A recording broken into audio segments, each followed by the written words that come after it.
live? We're live. We're live. Hey, Tim Sorensen here, Multisport Endurance Academy. We are at the strength seminar at Rancho Endurance Sports, and every one of you have this handout.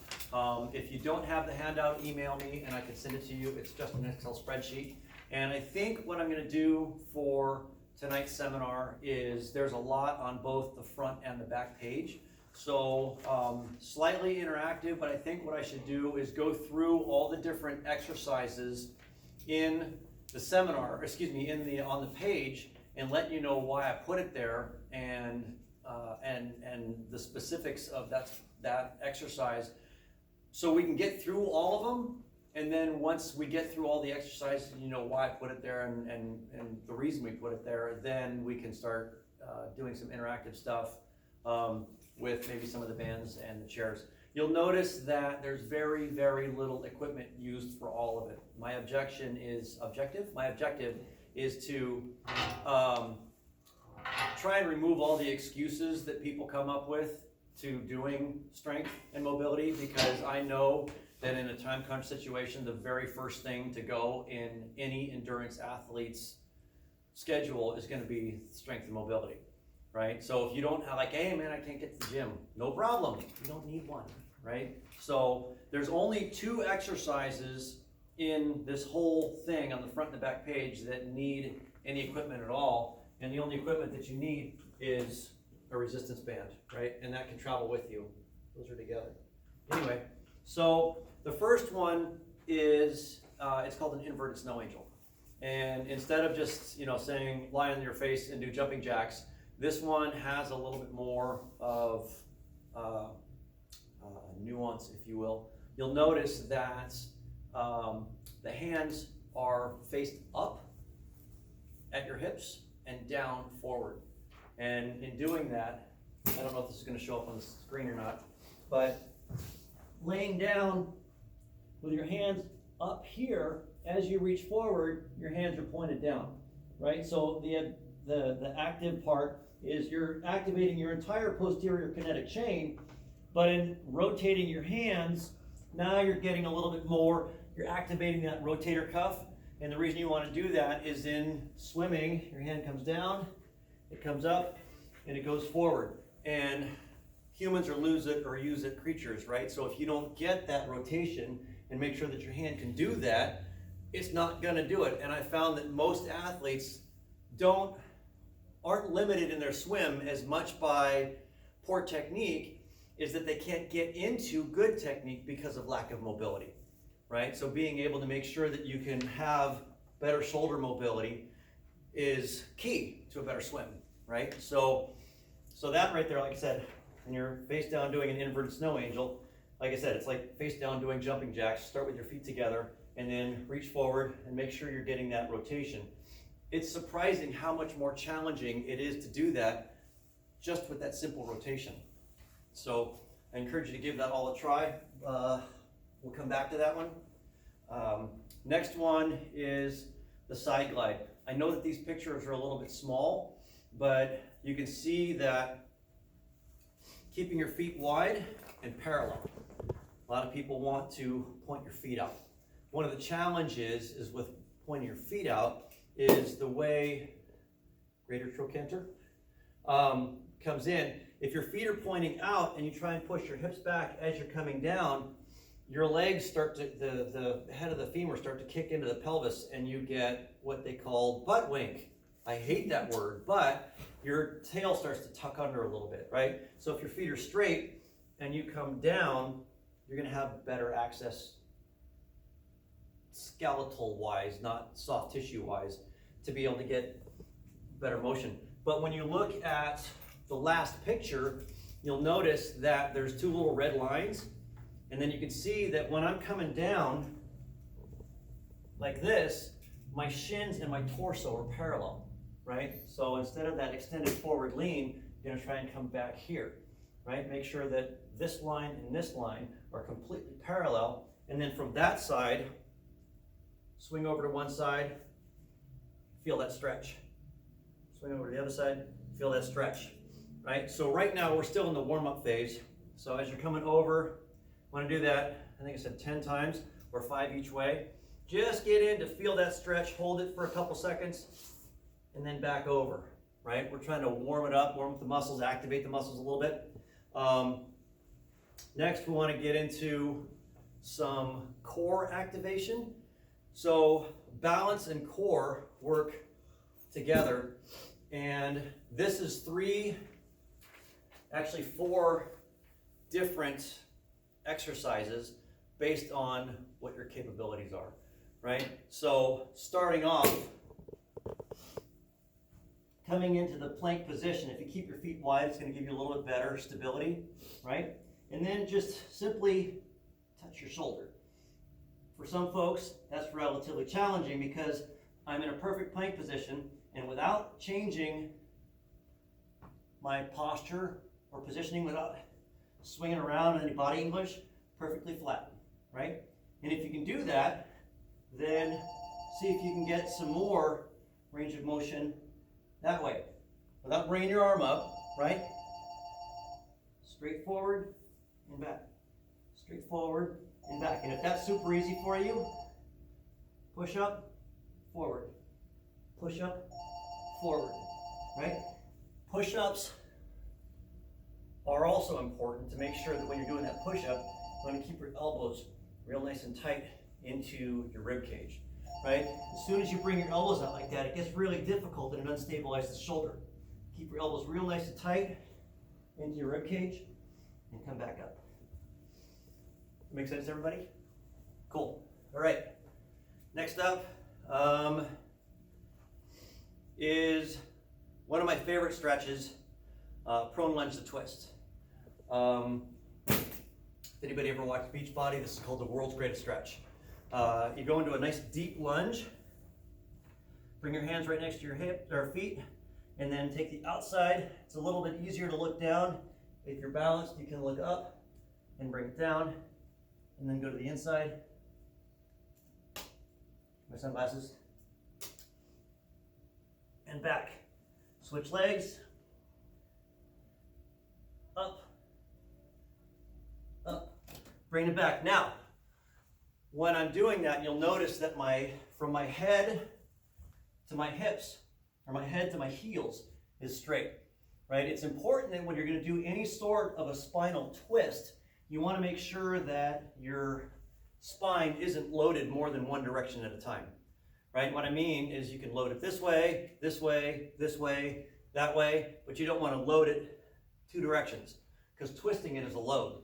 So if you load it this way and twist it, you're setting yourself up for some strain, muscle seizing up or something. You don't want to do that, right? So make sure that if you come into this position, that your back is nice and straight, and then when you reach up, your back is twisting like it's on a spit, not curving and twisting. Does that make sense, everybody? So that's really good for hip openers because that sets us up for some more exercises that we're going to come down. Now, that's just the warm-up, right? You can look at the sets. So times and reps. It starts off with, it tells you what it is, and then the description, and then it says the sets and reps right next to it. So inverted snow angels, 1 minute or about 45 reps-ish. What I would do is I would set your clock to a minute, and then just count your inverted snow angels and see how many you get, right? And then just do that. And eventually you're gonna get better at them and you're gonna pick it up. I don't find that much more than 45 in a minute is effective, so that's a pretty high number. Side glide, 10 times to each side, right? You're gonna come over, feel the stretch, and then come back. Feel the stretch, and come back. We're just trying to activate the muscles. So 5 to each side, not too fast. About a 4 count. 1, 2, 3, 4. 1, 2, 3, 4. That'll do. The shoulder touch, the push-ups, that'll be about a 2 count. 10 to 20 of the shoulder touches. 1, 2, 3, 4. About 10 to 20 of those. If you're going to do the push-ups or the raises, that's going to take a little bit longer, right? And you don't want to rush through these things. You want to do them nice and controlled, not necessarily slow, but just really controlled. So a little bit slower. If you're gonna put the push-up in there and the forward reach, about 10 is appropriate, or about five, forward reaches per hand. On the prone lunge to twist, about 10 of those as well, 5 to each side-ish, because each side is both sides, right? So if you come down here, 1, right, and then go to the other leg. Does that make sense? Cool. All right.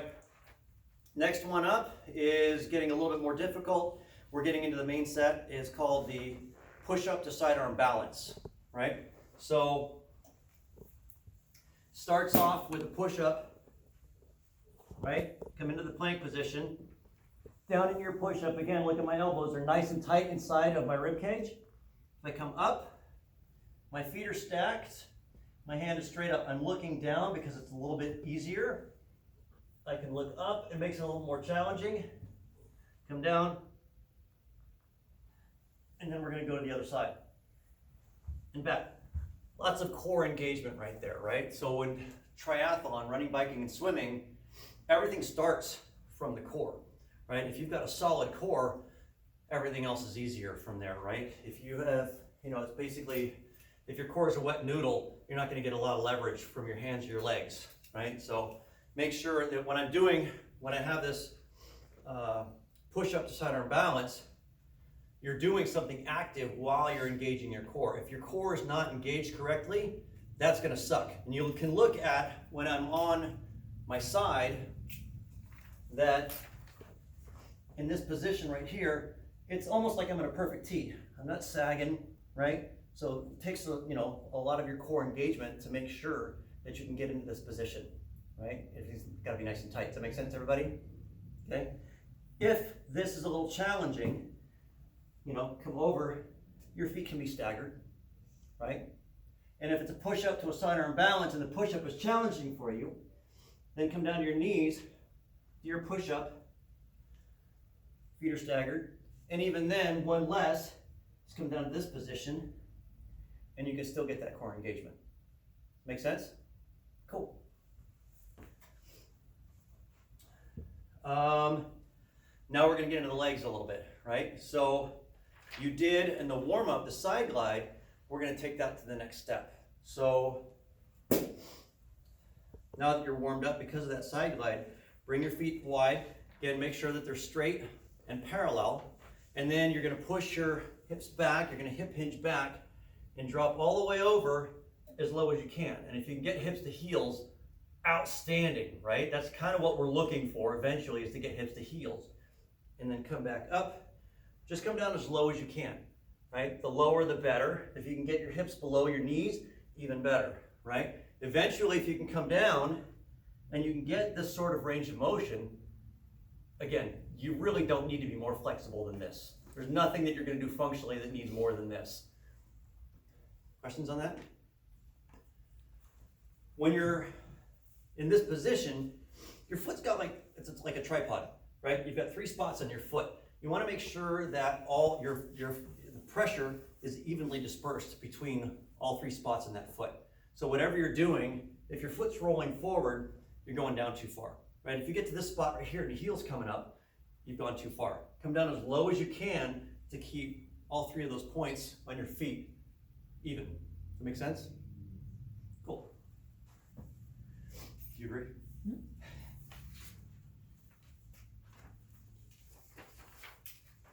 Okay, second page. I have yet to come up with the name of this exercise that I'm comfortable with.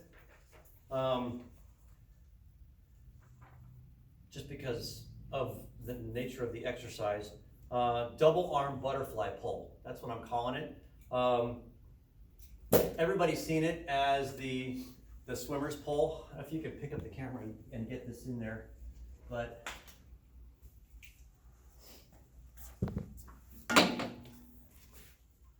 in essence, everybody's seen this exercise for swimmers, right? Feedback? Mm-hmm. Yeah? Okay, so you want to, instead of just whipping from a pull-up to a dip, which is basically what this is, is a lat pull, there's your pull up, there's your dip. Instead of just whipping through that, it's good for burning calories. Make it as effective as possible. So in swimming, the objective is to get your elbow up as high as possible, and then just past your head, put your hand in the water, keeping your elbow as high as possible, and then starting your pull, right? So that makes for a really good, effective pull in the water, right? And so if you're gonna do that, there's, like I was saying earlier, a lot of problems that people have with swimming is their lack of mobility. They don't have a really good mobile shoulder. So if you practice it here, get that elbow up as high as you can and keep it up and reach forward and come back. This is a perfect way to set the neural pathways that your brain's like, oh, okay, this is what we're supposed to do. And then eventually that'll translate into a better swim, right? So if I start here, keeping my elbows above my wrists, pull back and push at my hips, keeping my elbows high on the recovery, push, high on the recovery. That's why I don't want to call it like a bent over freestyle or whatever, because it's more like a butterfly pull or even a breaststroke pull, but it's at the same time, right? So, but you can see what I mean by how that's going to help your swim and your shoulder mobility by having the resistance of the band pull your hands forward, and then gives you the muscular development of being able to pull it back. Does that make sense? Okay. Any questions on any of that so far? This next one, God love Jane Fonda. I find that most guys have a problem with this particular one. This is why. So this is on your side. This muscle, the TFL, tensor fascial lata, and the glute medius right here are in charge of outward movement and rotation, right? And that's also the two muscles that are pretty underdeveloped. And when they get really, really tight, they're the two little bastards that end up causing IT band syndrome, right? Which is the knee issue. So if we can strengthen and lengthen those at the same time, that would be great. One of the greatest ways to do that with no equipment is to lay on the ground, take your iliac crest, your hip bone, kind of point it down towards the ground a little bit, point your toe down the ground, and then lift it up as far as you can go, bring it back, and put it down. That's it, as far as you can. Now, instead of just sitting here doing this, right, which you can do all day, is try and really squeeze that muscle. Really squeeze that muscle. So squeeze, squeeze, squeeze, and then pick it up and put it down. Really squeeze it and put it down. That extra squeezing and extra contracting actually makes it significantly harder, right? So, do this for a minute. Yeah, no problem. Do this, squeezing it as hard as you can. It's going to significantly reduce the amount of time that you can get to end range of motion, really feeling that muscle contracted while you're moving it. So are you squeezing your glute muscle? Yep. Well, just because I'm picking it up like this, it's activating those muscles. But on top of activating, I'm like really trying to squeeze it at the same time. Now I'm getting my brain involved in the movement of it, the neural pathway of making sure that this is actually turned on and working better because it's knowing now what it's supposed to be doing. Does that make sense? Yeah. Do you agree? Okay.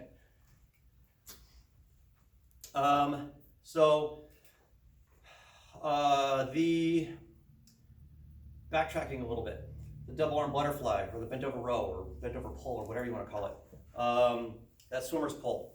I would do at least 10 and try for 30, right? So I've got all these different bands right here and they're all different colors, right? So use a band that will let you do at least 10 of them, right? And then you want to work up from there. So if you can use a really heavy band and get 30, outstanding. Hey, yeah, if you can use a really heavy band and get up to 30, that's great. Past 30, use a heavier band, right? So use a band heavy enough to where you really don't need to go past 30 because now your arms are absolutely trashed. Hi. Hi, sorry I'm late. No worries. Okay. So, I just gave you my copy and it was flipped over.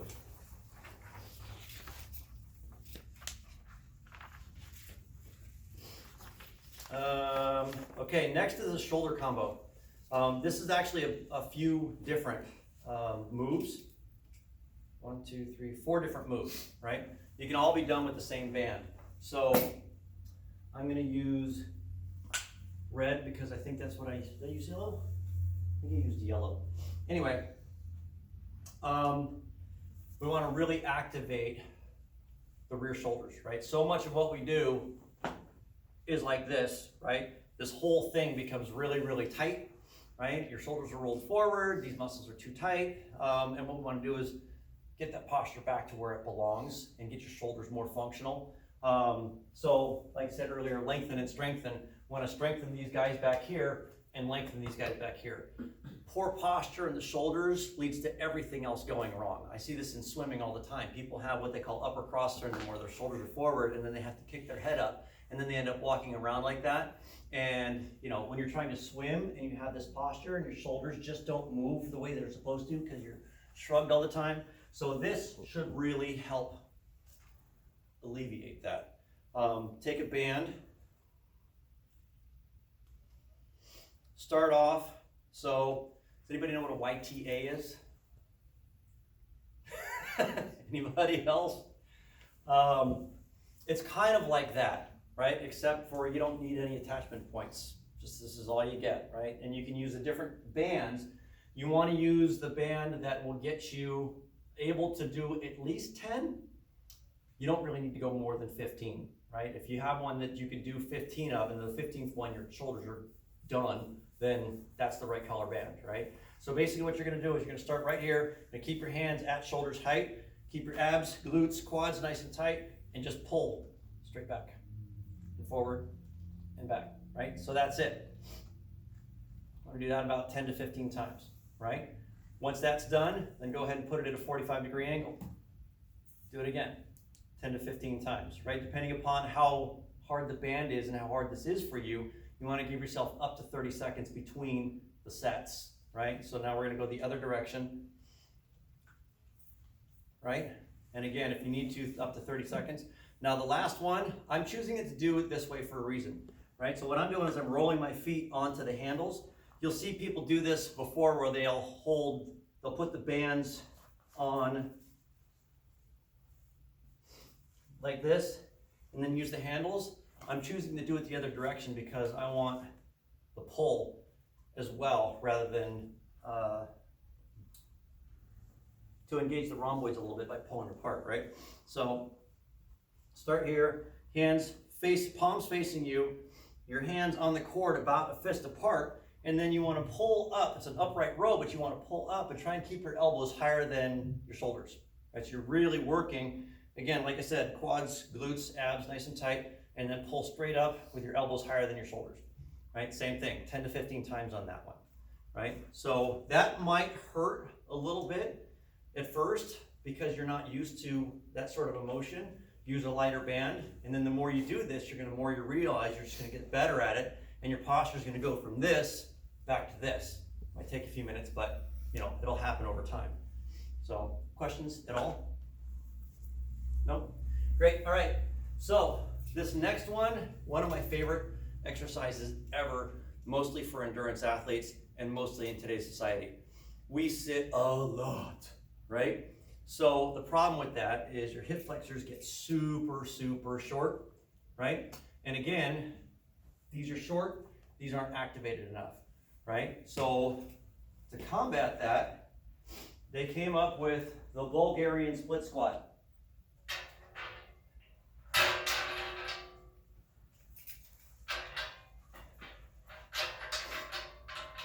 So instead of, and this is a really good exercise to do wrong.